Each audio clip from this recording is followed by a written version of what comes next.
A próxima categoria é Videoclip Import do ano. Por muitos anos, os cantores import foram alvos de zoações em relação aos gráficos da sua plataforma, o IMVU. Pela falta de qualidade nos gráficos ou pela jogabilidade, muitos artistas tiravam sarro da plataforma e disseram que aquilo não iria para frente.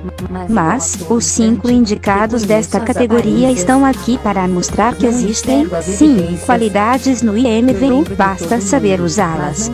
Confira os indicados a Videoclip Import do ano. Grammy Station Awards 2016. Videoclip Import do ano. E os indicados são: Cassandra, Puta Muda,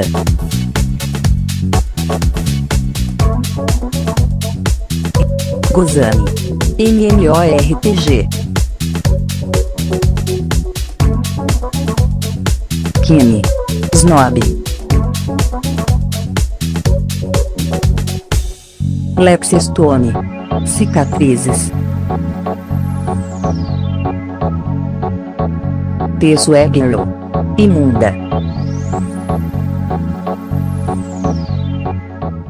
E o Grammy vai para a versão IMVU da Lil Kim, Lexi Stone. Eu queria conseguir, com meus erros aprender. Eu queria conseguir, finalmente te esquecer. Eu poderia deixar essa cicatriz apodrecer, deixar ela penetrar e minha alma corroer. Eu queria conseguir dar um fim em você e sentir prazer em ver o seu sangue descer. Mas eu não consigo simplesmente abandonar. Não consigo dar adeus a tudo.